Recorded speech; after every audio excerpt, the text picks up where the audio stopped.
Bienvenidos a una nueva entrevista aquí en los espacios de El Mostrador. Esta vez no quiero hacer ninguna introducción, quiero presentar inmediatamente a quien me acompaña en este minuto. Un personaje público, ex embajador de Naciones Unidas, ex ministro de Relaciones Exteriores, expresidente del Partido por la Democracia, del PPD, y también ex candidato presidencial. Heraldo Muñoz, muchas gracias por estar acá con nosotros en El Mostrador. Muchas gracias por invitarme, un agrado. Me faltaron muchas cosas más, cuando uno podría presentarte el currículum que arrastras, pero no tengo ganas de conversar con ese Heraldo Muñoz. Me gustaría conversar con el Heraldo Muñoz de veintitantos años, el Heraldo Muñoz del siglo XX. Ese Heraldo Muñoz que el 11 de septiembre de 1973 despertó sobresaltado, tomó un arma y esperó instrucciones de lo que en ese minuto podía haber sido lo que esperaba, ¿no? Ir a la defensa del gobierno constitucional. Instrucciones que nunca llegaron. ¿Está todavía ese Heraldo Muñoz por ahí dentro? Una buena pregunta, yo creo que sí. Hay en la profundidad del alma esta idea de los sueños de justicia, de igualdad, de democracia, que inspiraron a los jóvenes de esa época con Salvador Allende en su gobierno. Así que hay todavía mucho de ese joven Heraldo Muñoz, sí, sin duda. Con él quiero conversar. Heraldo, el 11, quiero ir a ese día, a esa nublada mañana del 11 de septiembre de 1973. Tú estabas trabajando en los almacenes del pueblo, ¿no? Así es. ¿Y cómo fue para ti? ¿Cómo partió ese día? Bueno, fue un día de una enorme sorpresa, por decirlo menos. Yo había llegado muy tarde desde Valparaíso, donde yo era supervisor nacional de los almacenes del pueblo, una experiencia muy notable de distribución de alimentos a través de almacenes instalados en poblaciones donde no había comercio establecido. Y eso significaba la organización de los propios pobladores para instalar ese almacén. Nosotros le dábamos desde Montserrat, que era la base de almacenes del pueblo, le damos la infraestructura para la instalación del almacén, pero todo lo demás lo tenían que hacer los pobladores, desde arrendar un camión y nosotros le entregábamos las mercaderías, ellos tenían que hacer las ventas y luego nos pagaban nosotros. Entonces era una experiencia de organización de base muy notable. Yo había ido a Valparaíso para justamente supervisar lo que estaba pasando allí con los almacenes y volví muy tarde a Santiago y desperté relativamente tarde, como a las 7:15 de la mañana, sobresaltado por los ruidos y por lo que estaba transmitiendo la radio. Me levanté rápido, me duché, tomé un café y era claro que estaba ocurriendo un golpe de Estado. Y como sabíamos que eso podía pasar, porque era un secreto a voces, que habría posiblemente un golpe de Estado contra el presidente Salvador Allende, hice lo que teníamos que hacer. Yo era militante del Partido Socialista y fui a la sede del Partido Socialista, tomé un revólver calibre 32 que tenía y tuve que ir a buscar unos cartuchos de dinamita. Yo tenía instrucción paramilitar que había recibido en el PS y sabía cómo manejar explosivos, y teníamos unos cartuchos de dinamita que yo había dejado en la casa de un compañero del barrio, en Estación Central, que no tenía militancia en el barrio, por lo tanto no se conocía su militancia, sino que él militaba en su trabajo. Y escondimos ahí los cartuchos de dinamita y le di la instrucción que tenía que rotar los cartuchos regularmente, porque si no la dinamita, los cartuchos de dinamita sudan, es decir, la nitroglicerina sale y se transforma en algo altamente explosivo con cualquier movimiento. Bueno, llegué a buscar los cartuchos de dinamita y estaban envueltos en un paño totalmente húmedo. Y me confesó que no había tocado durante meses esos cartuchos de dinamita, por lo tanto estaban básicamente inservibles. Y los tomé, me los puse al cinto y me fui al lugar donde nos íbamos a encontrar en una maestranza, la maestranza Gemo. Y en ese trayecto, ¿vistes militares en las calles? O sea, Muchos, ¿andabas muchos. armado? ¿Andabas con un par, digamos, de cartuchos de dinamita? Así es. Eso hubiese sido la historia, no hemos tenido un canciller. Sí, No hubiera habido canciller, sí, efectivamente, si me hubiera encontrado de frente con esos camiones militares. Había muchos camiones militares que iban hacia la Alameda y me llamaba la atención. Después supe por qué.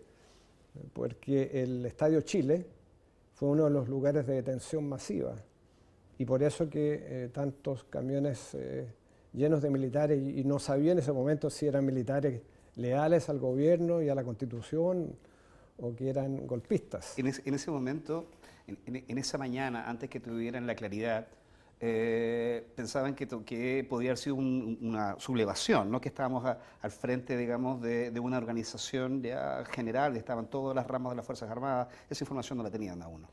No la teníamos, aunque con el pasar de las horas, de las pocas horas, quedó muy claro que no había división y que este era un golpe donde estaban participando todas las Fuerzas Armadas. No era como el tanquetazo que había ocurrido meses antes con la sublevación de un regimiento de blindados que había sido sofocado por parte del entonces comandante en jefe General Prats. General Prats. Entonces quedó claro que este era un ataque golpista donde al comienzo no se sabía qué pasaba con Pinochet. De hecho, el presidente Allende suponía que probablemente había sido arrestado porque lo tenían como un militar leal a la Constitución. De hecho, se había resistido al golpe porque él no fue el líder del golpe. El líder del golpe fue el almirante Merino, proclamado como comandante en jefe de la Armada. Él fue el líder del golpe y Pinochet actuó como un oportunista, sumándose a última hora, y después del golpe, bueno, sufrió una transformación. Hay dos Pinochet, digo, en el libro. Entonces, pero eso lo empezamos a saber mucho después. Y estando en la maestranza Gemo, Sí, con mis compañeros del Partido Socialista, los que nos habíamos juntado ahí, escuché el último discurso de Allende y fue, bueno, obviamente lleno de emoción y sin saber qué hacer, porque si bien es cierto, yo tenía un revólver y habían dos o tres compañeros que tenían armas cortas y había un muchacho con un rifle Mauser de la Segunda Guerra Mundial, con pocas municiones.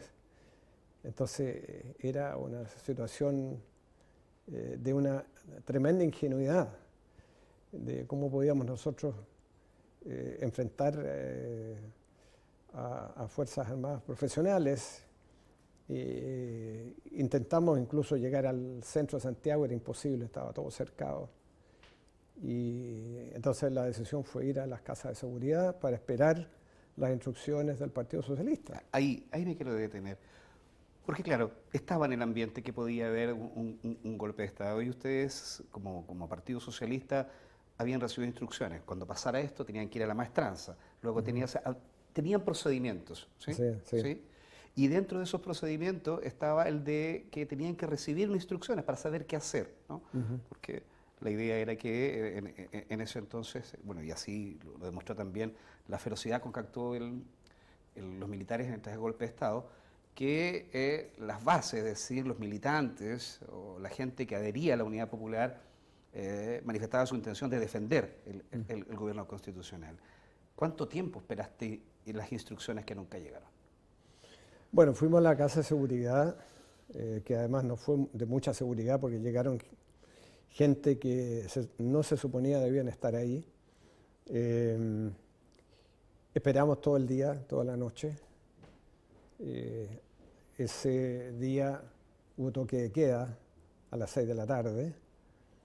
En un par de oportunidades salimos a la calle a ver lo que estaba pasando y se escuchaban tiroteos aislados y básicamente el aullido de perros en un Santiago silencioso. Y por supuesto las instrucciones nunca llegaron, nunca nadie nos vino a buscar para ir a alguna resistencia. ¿Y se suponía que eso iba a ocurrir? ¿Ustedes pensaban Se suponía que iba a ocurrir, pero lo que se reveló era que no había ninguna capacidad de resistencia, porque no habían armas en primer lugar. Eso era una fantasía creada por la ultraderecha para atacar justamente al gobierno del presidente Allende. No había ninguna capacidad, no habían armas, no había instrucción, porque la instrucción que teníamos algunos era paramilitar.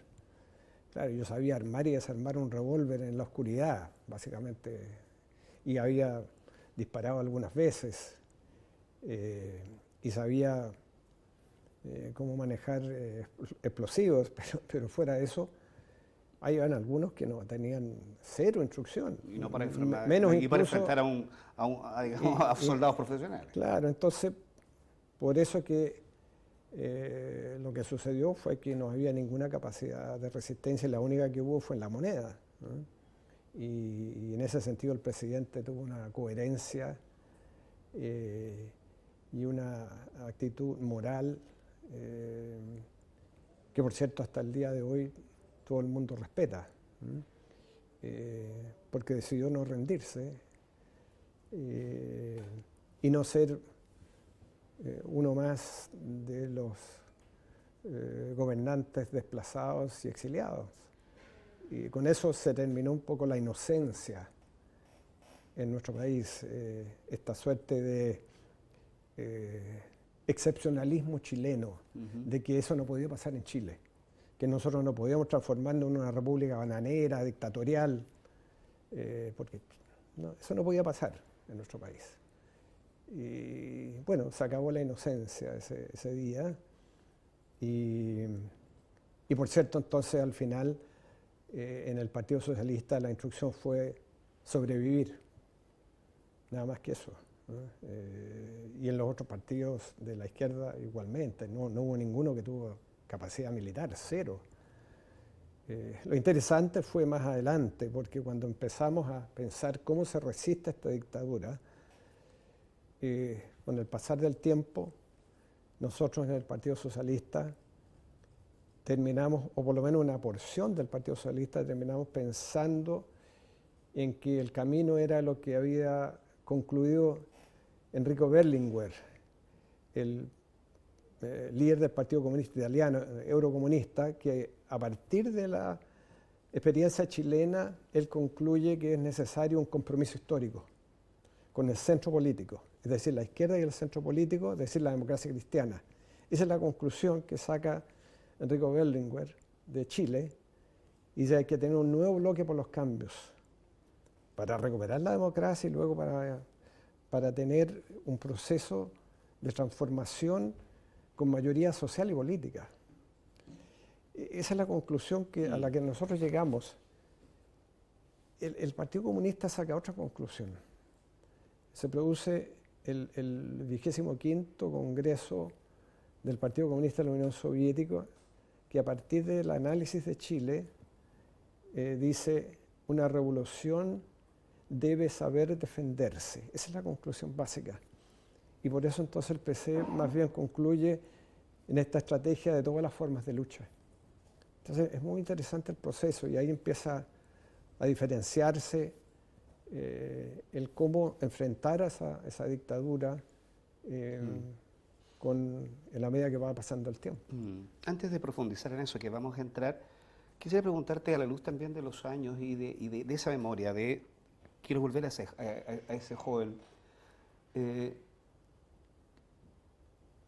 ¿Cómo describirías tú el cambio, por ejemplo, de un 10 de septiembre de 1973 al 12 de septiembre? ¿Cómo cambia este país? ¿Cómo lo sientes tú? Es un cambio sideral,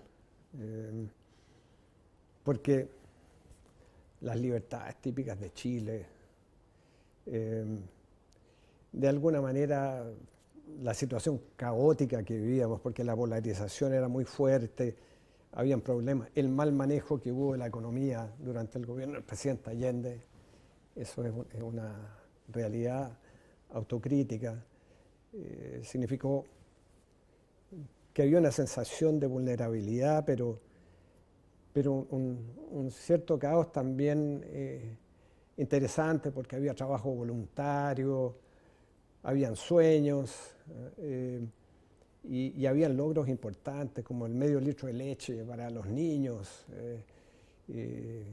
cómo se iban mejorando las poblaciones, etc.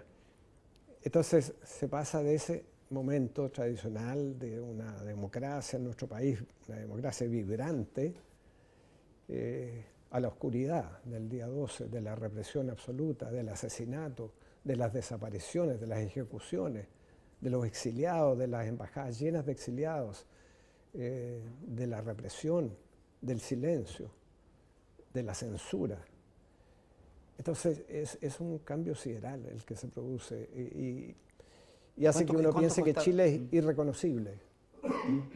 ¿Cuánto costó en ese momento darse cuenta? Porque en un momento me imagino que llegaron a la conclusión personal de que no había esperanza, ¿no? Que aquí las cosas habían cambiado de la noche a la mañana y no iban a volver a ser como eran antes. Habían como dos percepciones, una que era, comillas, optimista en el sentido, esto no va a durar mucho, los militares van a llamar a elecciones y probablemente la democracia cristiana, que se había opuesto muy fuertemente a Salvador Allende, va a ser la beneficiaria de algo semejante. Bueno, y como va pasando el tiempo y es claro que la Junta se va instalando y Pinochet va asumiendo el papel de primus inter pares, que no va a haber una salida muy rápida de los militares del poder. Entonces, las primeras impresiones de que esto quizás va a ser de corto plazo, una dictadura que va a llamar a elecciones, qué sé yo, se va instalando la idea de que tenemos dictadura para mucho tiempo y que la represión va a ir ampliándose. Porque al principio, cuando Pinochet asume el poder, lo asume con el odio, probablemente de su propia carrera muy mediocre, pero con un sentido muy desarrollado del manejo del miedo y del poder. Lo va haciendo en contra primero de la izquierda, de los partidos de la izquierda del país. Y la persecución se va ampliando después a los disidentes en general y en el propio ejército y las Fuerzas Armadas para asegurar la hegemonía de Pinochet. Es decir, la represión también va hacia adentro, hacia militares, generales que puedan aparecer algo díscolos, o para no ir más allá, porque el caso es muy conocido históricamente, para el desafío que le hace el comandante en jefe de la Fuerza Aérea, Gustavo Lee, al poder de Pinochet. Y la represión va entonces hacia la comandancia en jefe, nada menos que de la Fuerza Aérea. Entonces, vamos viendo un régimen militar, o más bien cívico-militar, que se va expandiendo en su represión y que va copando todos los espacios. Y que va siendo, en definitiva, refundacional. Es decir, no se queda un corto tiempo, sino que va a refundar el país. Lo va a refundar políticamente, porque hay que decirle adiós a la democracia. ¿Cómo empezaste a apreciar el cambio cultural? Porque dice que el cambio fue sideral, pero para que fuera sideral, había que, desde la lógica, digamos, de la dictadura, había que refundar este país, había que invertirlo, ¿no? Y eso significaba borrar la memoria cultural que venía de la Unidad Popular. Bueno, eso fue a través de la censura, absolutamente. O sea, los primeros días después del golpe, habían libros siendo quemados en la calle, ¿no? La represión por tener cualquier documento, libro vinculado a la izquierda, o incluso lejos de la izquierda, pero que de alguna manera planteaban pensamiento político era visto como una amenaza. Entonces, esa ebullición cultural terminó en un apagón cultural enorme por muchos años. Y eso se manifestaba en distintos ámbitos. Al comienzo, que si yo, se habían jóvenes con el pelo largo, les cortaban el pelo, se habían mujeres con pantalones, las obligaban a usar faldas, o sea, con una transformación cultural, como dije antes, sideral, y una sensación de temor.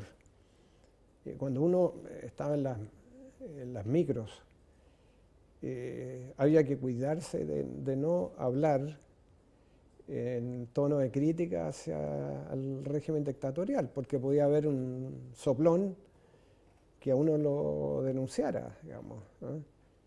Entonces, esa sensación de temor se instaló muy fuertemente por muchos años, ¿no? Durante toda la segunda década del 70, por cierto, y eso solo empezó a cambiar a partir del año 82 de las protestas, ¿no? Pero antes de eso, esa sensación de temor, de oscuridad, de un país gris. Ya era algo gris Chile tradicionalmente, pero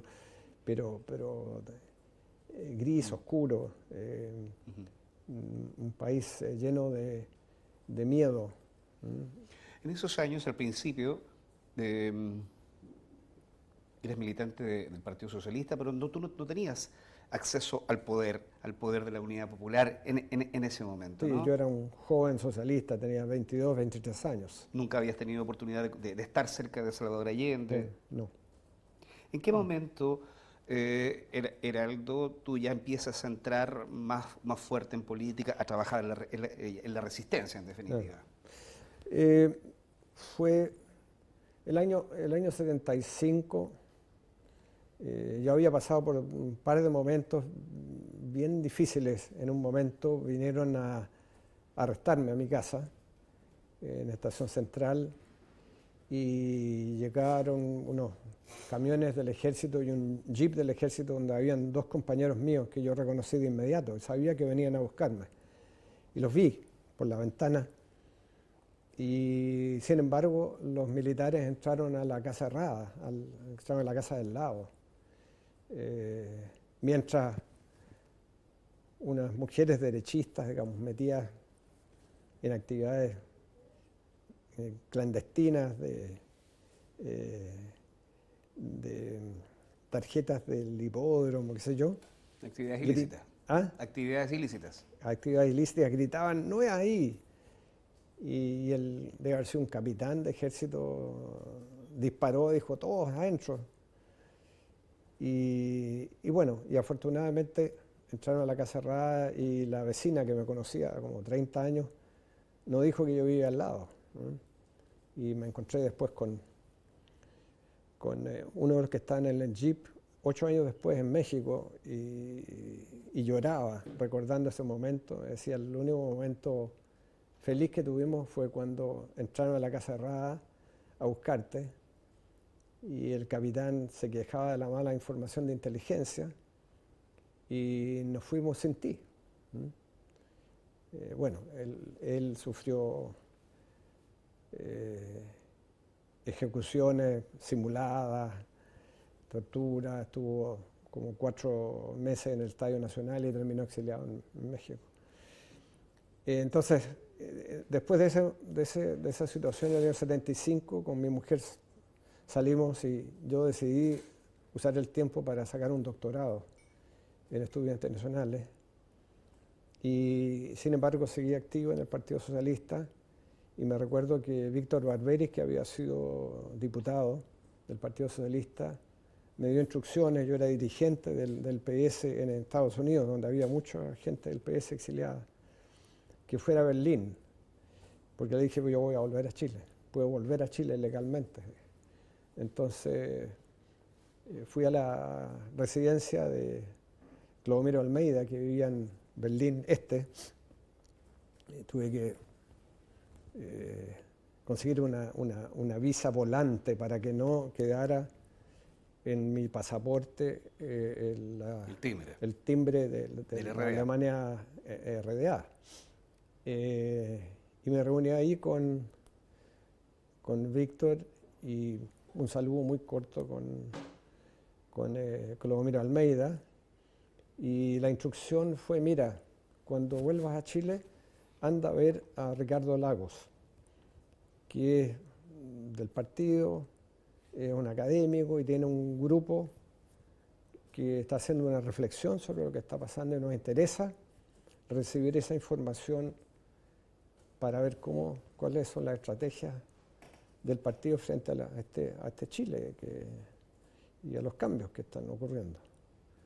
Yo me sentí muy decepcionado porque yo pensé que iba a recibir una instrucción de contactarme con actividades de resistencia clandestina y no ir a un grupo de análisis académico. Y yo dije, sí, conozco un libro de Ricardo Lagos. Él había escrito un libro bien importante sobre la concentración de la riqueza. Y así que llegué, cumplí con la instrucción y fui a ver a Ricardo Lagos, debe haber sido septiembre del 78, cuando volví a Chile. Y Ricardo me recibió con gran afecto. Yo había publicado algunas cosas y él conocía de mi trabajo académico. Y desde entonces, bueno, con Lagos hicimos una amistad estrechísima. Ahí empezamos a trabajar en este grupo que funcionaba en Vector, que era un lugar básicamente socialista, pero había también gente de otros mundos de izquierda. Y después constituimos un grupo que se llamaba el Grupo de los Jueves, y nos juntábamos todos los jueves, liderados por Enzo Faleto, un gran sociólogo de nuestro país, y hacíamos este análisis de lo que estaba pasando en Chile. Y eso lo transmitíamos afuera, y ahí entonces fui tejiendo relaciones con gente del PS que tenía una mayor estatura política que la mía. Entonces, ahí fueron haciendo esas relaciones. Luego, volviendo a Berlinguer, empezamos a tener relaciones con la democracia cristiana, pese al trauma que muchos teníamos respecto a la democracia cristiana, y configuramos la Alianza Democrática. ¿Costó al principio? Costó y bueno, hubo una parte del Partido Socialista ahí, en el intertanto hubo la división del Partido Socialista entre el grupo Altamirano versus Almeida.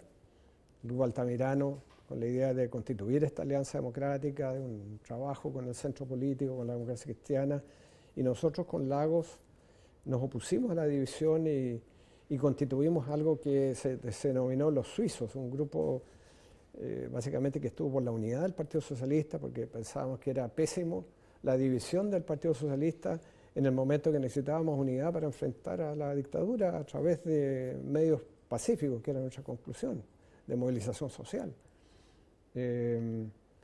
Entonces, ahí fuimos ampliando los contactos y fui conociendo gente que no conocía, o sea, Gabriel Valdés, por ejemplo, en ese momento, Enrique Silva Sima, varios de los próceres de la transición los fui conociendo en ese tiempo. El propio Patricio Aylwin, un poco más tarde.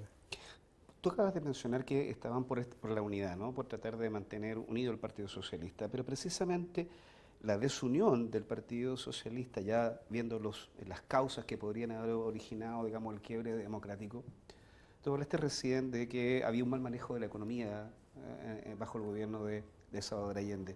Había una polarización extrema entre la derecha y la izquierda, pero en la izquierda y en el Partido Socialista había desunión, habían divisiones. Claro, sí, claro.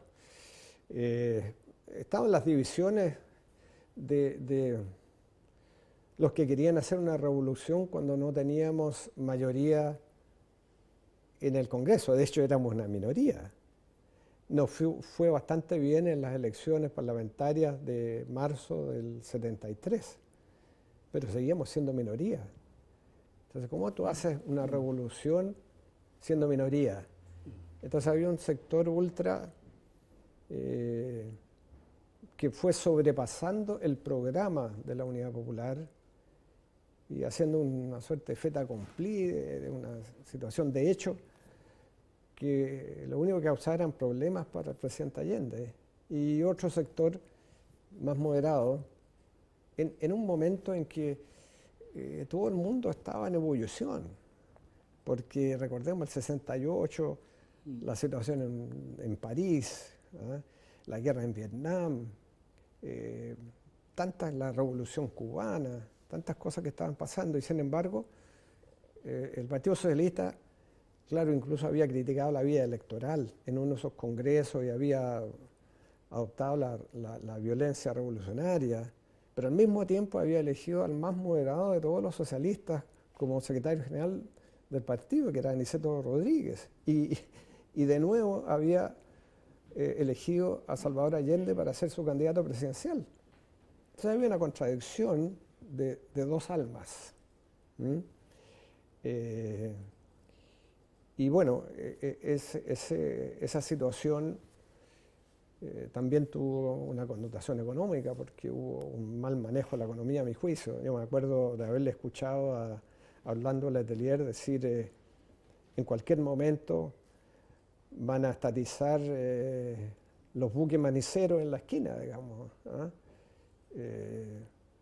Porque efectivamente, y yo narro en el libro una situación que ocurrió en mi barrio con una fábrica de blue jeans, el AS, que tenía 30 y tantas trabajadoras, mujeres en su mayoría, y que por el empuje de algunos militantes socialistas se toman la empresa, la fábrica. Y de hecho me terminan pidiendo a mí que intervenga porque algunos compañeros bastante ultra le estaban diciendo a las mujeres que había que subirse a los techos y tener armas para protegerse en caso que el dueño quisiera retomar la fábrica. Entonces las mujeres lo único que no querían saber nada de eso. Lo único que querían era que mejorara su situación y habían pensado que quizás tomarse la fábrica era una manera. Y yo llegué ahí para decirle, mire, tranquilo, nada de armas, ¿no? Y veamos qué pasa. La empresa terminó en manos del Estado. Absurdo, una fábrica de 30... Una pyme. Una pyme de 33, 35 personas. ¿No? Al final, después del golpe, claro, devolvieron la fábrica, pero la fábrica colapsó porque con la apertura que hubo en el comercio exterior, los textiles fueron los primeros que se fueron a pique de la industria nacional. Entonces, existían esas divisiones importantes y yo creo que la radicalización, el maximalismo, le hizo un enorme daño al gobierno del presidente Allende.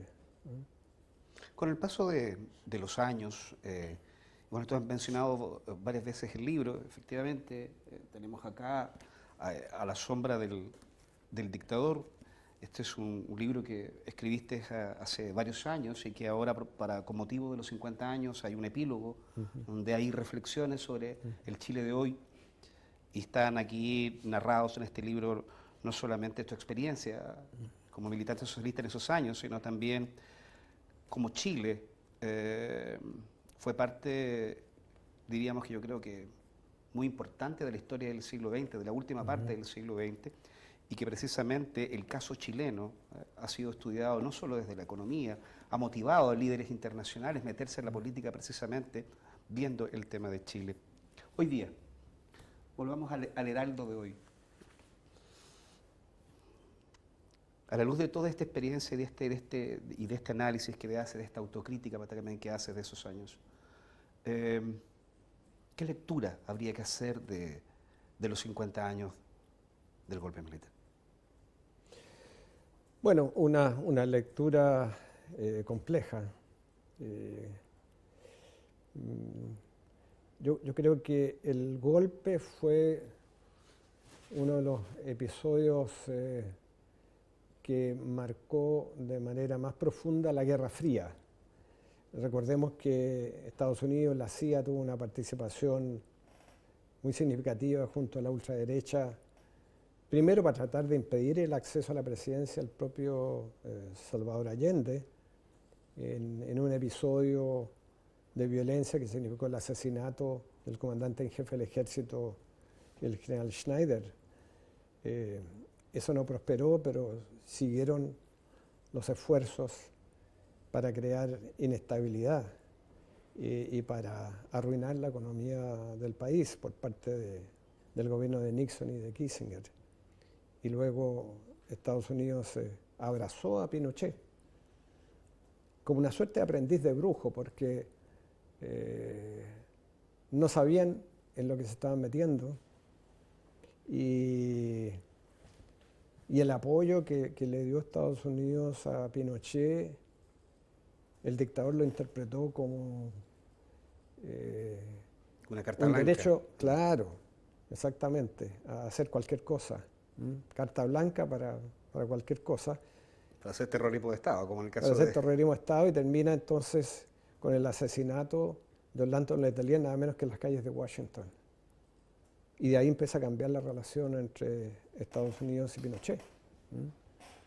Porque Estados Unidos, el gobierno de Estados Unidos, cualquiera fuera, no podía aceptar un acto de terrorismo en su propio territorio. Fue el primer acto de terrorismo en el continente de Estados Unidos.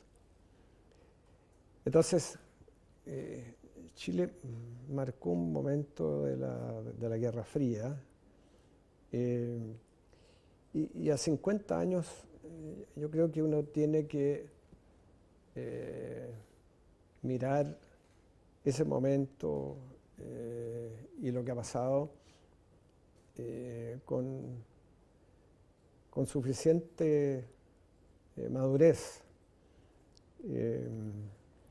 Y bueno, con ocasión de este libro y de que se cumplen 50 años, he pensado mucho en esos tiempos y con mucha tristeza, ¿eh? por los desaparecidos, por los torturados, por los exiliados, por tanta gente que sufrió, por ¿Duele las todavía? familias. ¿Duele ¿Ah? todavía? ¿Duele? Duele, sí.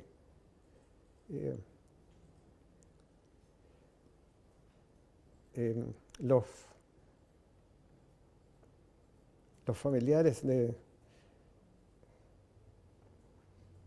los desaparecidos que no han encontrado los restos de sus familiares, yo creo que eso es una herida no cerrada, ¿no?